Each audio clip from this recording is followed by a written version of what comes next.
by sufficient current of electricity. May God have mercy upon you. ये है Crysta पाइक। ये आज 45 इयर्स की है, लेकिन जब क्रिस्टा 18 साल की थी तब इसने एक ऐसा क्राइम कमिट किया था जिसको सुनकर अमेरिकन पेरेंट्स की रूह कांप गई थी। वो लोग अपने बच्चों को स्कूल या कॉलेज भेजने से डरने लगे थे। ऐसा क्या किया था क्रिस्टा पाइक ने कि ये यूएस की हिस्ट्री में यंगेस्ट वुमेन थी जिसे डेथ सेंटेंस दिया गया था, और आज 30 साल बाद भी people are still waiting for her execution. I don't understand why this has all of a sudden come up. She was sentenced to death. Everything was all done. It's been 28 years. So let's go through the case of Krista Pike and let's understand the making of most evil teenager. Christa Pike का birth 10 March 1976 को हुआ था। She was born and brought up in West Virginia. उसका childhood बिल्कुल भी normal नहीं था, बहुत ही ट्रबल्ड और ट्रॉमेटिक था। उसके दोनों पेरेंट्स अल्कोहलिक थे। इनफैक्ट क्रिस्टा की मदर ने प्रेगनेंसी के टाइम पर भी ड्रिंक करना नहीं छोड़ा। प्रेगनेंसी में इतना ज्यादा ड्रिंक करने का रिजल्ट ये हुआ कि क्रिस्टा को ब्रेन डैमेज डायग्नोज हो गया था। क्रिस्टा के फ्रंटल लोब में काफी डैमेज हो चुका था। फ्रंटल लोब कंट्रोल करता है behaviour regulation and decision making को। उसके दोनों ही पेरेंट्स बहुत ज्यादा इररिस्पॉन्सिबल थे। उन्हें क्रिस्टा में एज सच कोई इंटरेस्ट नहीं था। वो most of the times Crysta को इग्नोर ही किया करते थे। उनकी प्रायोरिटीज थी पार्टी करना, ड्रिंक करना और इधर उधर घूमना। एक बच्चे को रेस करने के लिए जो एनवायरनमेंट चाहिए वो उस घर का बिल्कुल भी नहीं था। उनमें से कोई भी घर को क्लीन नहीं करता था। उनका घर हमेशा ही अनटाइडी और अनहाइजीनिक रहता था। उनके पास एक डॉग भी था, पर डॉग का भी वेस्ट कोई क्लीन नहीं करता था। इनफैक्ट नेबर्स का कहना था कि उन्होंने कई बार क्रिस्टा को डॉग पूप के साथ खेलते हुए देखा था। आप इमेजिन कर सकते हो कि ऐसी कंडीशंस में रहने से एक बच्चे को कितने हेल्थ इश्यूज हो सकते हैं। क्रिस्टा के पेरेंट्स पूरे टाइम लड़ते रहते थे और एक दूसरे को ब्लेम करते रहते थे। फाइनली जब क्रिस्टा 2 साल की थी तो उसके पेरेंट्स का डिवोर्स हो जाता है और अब क्रिस्टा टर्न बाय टर्न कभी अपने फादर तो कभी अपनी मदर के साथ रहने लगी थी। क्रिस्टा के साथ बचपन में हर टाइप का अब्यूज हुआ, फिजिकल, वर्बल एंड इवन। उसके फादर उसे बेल्ट से मारा करते थे जब भी वो उनकी बात पर अग्री नहीं करती थी या फिर जब वो उनको डिसओबे करती थी। और कभी कभी क्रिस्टा को कोई नहीं रखना चाहता था, ना ही उसके फादर और ना ही उसकी मदर, और ऐसी सिचुएशंस में उसे ग्रैंड पेरेंट्स के पास भेज दिया जाता था। अब अगर बात करें क्रिस्टा के मैटरनल साइड की, यानी कि जो उसकी नानी थी, वो बिल्कुल ही उसकी मदर के ही जैसी थी, अल्कोहलिक, और वो बात बात पर क्रिस्टा को वर्बल अब्यूज यानी कि ताने मारा करती थी। और जब क्रिस्टा अपने पैटर्नल ग्रैंड पेरेंट्स के पास होती थी, यानी कि उसकी दादी एक अच्छी लेडी थी इस पूरे सिनेरियो में, उसी से क्रिस्टा को थोड़ा लव एंड अफेक्शन मिलता था। पर यहाँ भी एक प्रॉब्लम थी। डेल्फी का एक फ्रेंड क्रिस्टा को किया करता था जब वो सिर्फ 2 साल की थी, अर्नेस्ट। लेकिन जब डेल्फी को इसके बारे में पता चला तो उसने अर्नेस्ट को घर से निकाल दिया और उसे कहा कि वो कभी भी उनके घर ना आए। और फिर क्रिस्टा और डेल्फी की एक बहुत अच्छी बॉन्डिंग हो जाती है। डेल्फी क्रिस्टा को प्यार करती थी और क्रिस्टा के लिए ये फर्स्ट टाइम था कि उसे किसी से इतना ज्यादा लव एंड अफेक्शन मिला था। उसके पेरेंट्स तो उसे रखना ही नहीं चाहते थे, तो डेल्फी ने कहा कि क्रिस्टा अब उसी के साथ रहेगी और फाइनली क्रिस्टा खुश थी। पर अनफॉर्चुनेटली ये खुशी भी ज्यादा टाइम तक नहीं रही, क्योंकि क्रिस्टा की दादी को कैंसर हो जाता है और जब क्रिस्टा सिर्फ 12 इयर्स की थी तब उनकी डेथ हो जाती है। अब क्रिस्टा की लाइफ में कोई भी ऐसा नहीं था जिस पर वो ट्रस्ट कर सके या डिपेंड कर सके। उसके लिए कोई भी जगह सेफ नहीं थी। क्रिस्टा अब बहुत डिप्रेस्ड हो गई थी क्योंकि उसे फिर से अपनी मदर के पास शिफ्ट होना था, जो उसे रखने में बिल्कुल भी इंटरेस्टेड नहीं थी। क्रिस्टा की मदर अपने बॉयफ्रेंड्स के साथ बिजी रहती थी और क्रिस्टा के फादर ने दूसरी शादी कर ली थी और वो भी अपनी नई फैमिली और बच्चों के साथ बिजी हो गया था। So now Crysta was on her own. Crysta जब सिर्फ 13 साल की थी उसने तभी से अल्कोहल एंड स्मोक करना स्टार्ट कर दिया था। ये एक लर्न बिहेवियर था क्योंकि उसने हमेशा से अपनी मॉम को ये सब करते हुए देखा था। और इस पॉइंट पर क्रिस्टा इतना सब्सटेंस अब्यूज करने लगी थी कि उसकी मदर ने उसे अपना ड्रिंकिंग पार्टनर बना लिया। उसकी मदर के बॉयफ्रेंड्स जो अक्सर उनके घर आया जाया करते थे वो क्रिस्टा को करने लगे थे। क्रिस्टा ने अपनी मदर को मल्टीपल टाइम्स बताने की कोशिश की, पर उसकी मदर ने हमेशा ही उसे इग्नोर किया। एक बार उनके घर पर कुछ रिलेटिव्स फैमिली डिनर के लिए आए थे। तब क्रिस्टा ने उन लोगों को उस अब्यूज के बारे में बताया और उन गेस्ट के स्टेटमेंट्स पर उन 2-3 लोगों को अरेस्ट भी किया गया। क्रिस्टा को उस घर से निकाला गया और उसे केयर होम भेज दिया गया फॉर 3 मंथ्स। उसके बाद जब क्रिस्टा घर वापस आई, शी बिकेम अ रिबेल। अब वो अपना स्कूल भी रेगुलरली स्किप करने लगी थी। स्कूल में भी उसके टीचर्स और अदर स्टूडेंट्स के साथ आर्ग्यूमेंट्स होने लगे थे। उसका हर रोज किसी न किसी से झगड़ा होता था और जब वो 15 साल की थी तब उसने छोटे मोटे क्राइम्स और चोरी करना स्टार्ट कर दिया। एक इंसिडेंट में वो पकड़ी जाती है और उसे जुवेनाइल डिटेंशन सेंटर भेज दिया जाता है 12 मंथ्स के लिए। There she was exposed to even more violence. वहाँ इनमेट्स के साथ उसकी रेगुलर फाइट्स हुआ करती थी। जब वो इस डिटेंशन सेंटर से बाहर आई, शी वाज नाउ 16, लेकिन वो बहुत ज्यादा अग्रेसिव हो चुकी थी। उसने अपना स्कूल भी छोड़ दिया था और इस पॉइंट पर she was struggling with her mental health. Depression तो उसको था ही तब से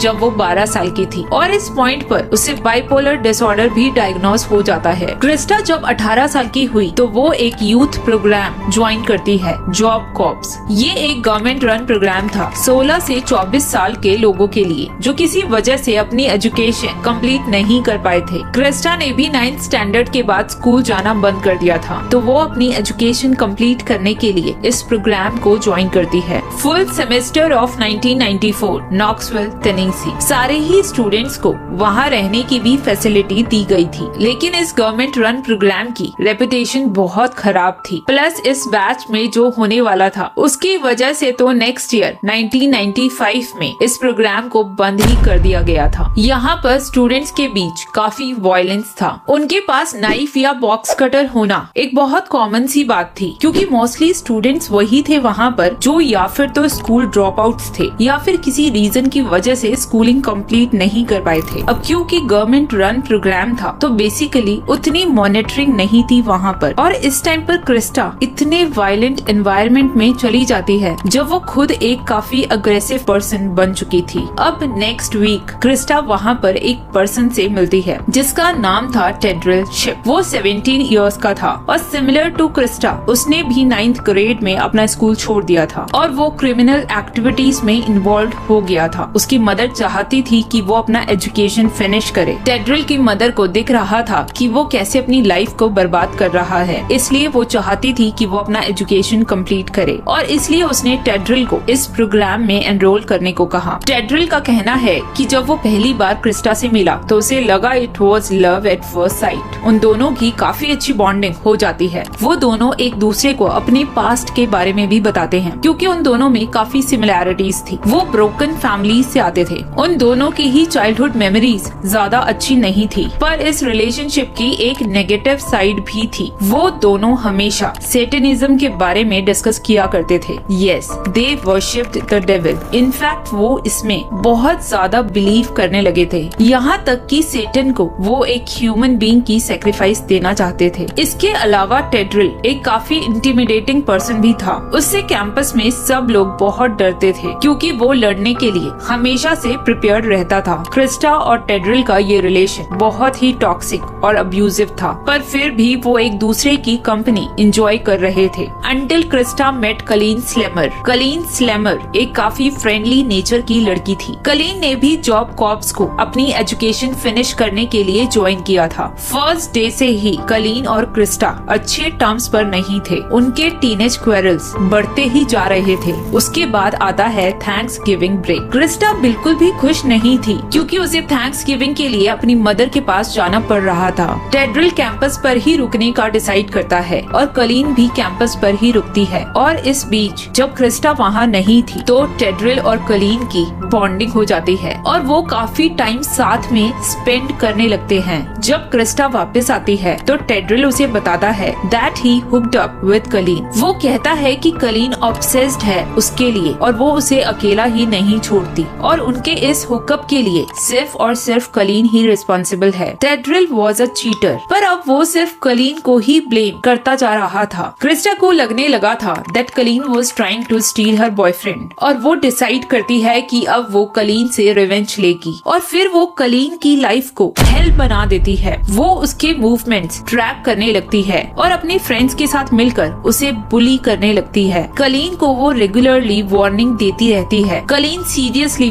बहुत ज्यादा डर जाती है और फिर वो अपनी मदर को कॉल करती है और कहती है कि वो यहाँ से निकलना चाहती है। वो ये भी बताती है कि कुछ स्टूडेंट्स उसे रेगुलरली परेशान कर रहे हैं, पर वो किसी का भी नाम रिवील नहीं करती। कलीन की मदर, जिनको नहीं पता था कि बात किस कदर आगे बढ़ चुकी है, वो कलीन को समझाती हैं और उसे अपनी एजुकेशन कंप्लीट करने को कहती हैं। 11 जनवरी को क्रिस्टा अपनी एक फ्रेंड किम से बात कर रही होती है और वो किम को बताती है कि वो कलीन को मारना चाहती है। किम ने बाद में पुलिस को बताया कि 12 जनवरी को 8 बजे उसने क्रिस्टा, कलीन, टेड्रेल एंड शिडोला पीटरसन को जॉब कॉर्प से निकलते हुए देखा और लगभग 2 घंटे बाद इनमें से 3 लोग वापस आ जाते हैं, बट कलीन वॉज मिसिंग। 13 जनवरी 1995 की सुबह एक कपल मॉर्निंग वॉक के लिए निकलता है और उन्हें एक जगह पर ब्लड दिखाई देता है और जब वो उस ब्लड को फॉलो करते हैं तो फिर उन्हें दिखाई देती है एक dead body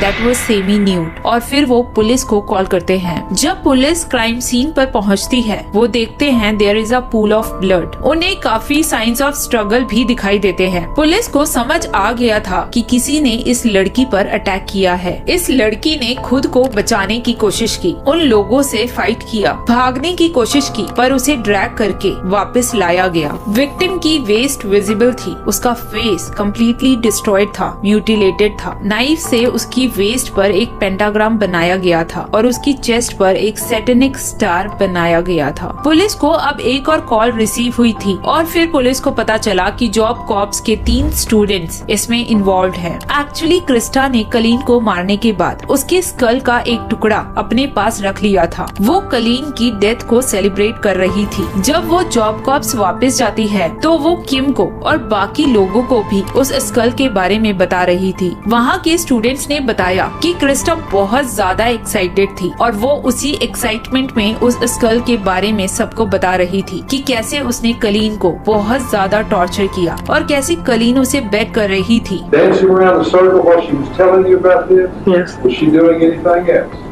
She was smiling. She was kind of saying la la la. इनमें से एक स्टूडेंट ये सारी डिटेल्स अपने पेरेंट्स को बता देता है और फिर वही पेरेंट पुलिस को कॉल करते हैं। स्टूडेंट्स ने ये भी बताया कि क्रिस्टा अपने साथ वेपन्स लेकर निकली थी। उसके पास एक नाइफ एंड बॉक्स कटर था। पुलिस ने फाइनली इन तीनों को अरेस्ट कर लिया। क्रिस्टा ने पुलिस को बताया कि कहीं न कहीं कलीन ने ही उसे प्रोवोक किया था ऐसा करने के लिए। शिडोला पीटरसन ने पुलिस को बताया कि वो भी सेटेनिज्म में बिलीव करती है और जब उसने सुना कि ये सेटन को कोई सैक्रिफाइस देना चाहते हैं तो वो बस वहाँ पर ये देखने गई थी। उसने पुलिस को बताया कि कैसे टेड्रिल और क्रिस्टा ने 45 मिनट्स तक टॉर्चर किया कलीन को, उसे बहुत बुरे तरीके से मारा और नाइफ से उसकी बॉडी पर पेंटागन और सेटेनिक स्टार्स बनाए और फिर फाइनली एक रॉक से उसे मल्टीपल टाइम्स हिट किया जब तक वो मर नहीं गई। इनफैक्ट उन्होंने इस चीज को सेलिब्रेट भी किया। क्रिस्टा ने स्कल का एक टुकड़ा अपने पास रखा था as a souvenir, as a trophy, क्योंकि उसके लिए ये किसी भी अचीवमेंट से कम नहीं था। इस टाइम पर तो इन लोगों को ह्यूमंस कहा भी नहीं जा सकता। फाइनली इन तीनों को फर्स्ट डिग्री मर्डर के लिए अरेस्ट किया गया। तीनों ने सब कुछ कन्फेस कर लिया था। क्रिस्टा ने बताया कि कैसे उसने मल्टीपल टाइम्स नाइफ से और बॉक्स कटर से स्लैश किया था कलीन को और कैसे कलीन उससे भीख मांग रही थी लेकिन इन्होंने उसे नहीं छोड़ा।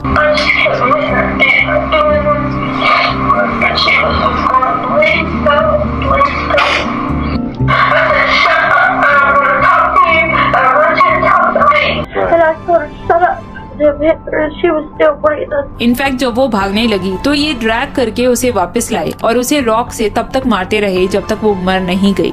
The victim's partially dressed body was found in this brushy area Friday morning. An autopsy confirmed she was slashed repeatedly with a meat cleaver and some other small cutting device, perhaps a razor blade or box opener. Authorities say she was then beaten over the head with a large chunk of asphalt from this pile. इस incident की वजह से job corps का reputation इतना खराब हो गया कि उसे 1995 में बंद कर दिया गया। 22 मार्च 1996 को क्रिस्टा को मर्डर और कॉन्स्पिरेसी के लिए डेथ सेंटेंस सुनाया गया, death by electrocution. It is therefore ordered that you shall be put to death by electrocution, the method prescribed by law. and that you shall be transferred to the custody of the warden at the Tennessee Prison for Women. And further, on the 12th day of January 1997, your body shall be subjected to shock by sufficient current of electricity. May God have mercy upon you. Mr. Bates, take Mrs. Putnam to the hospital. Can I please have my mom?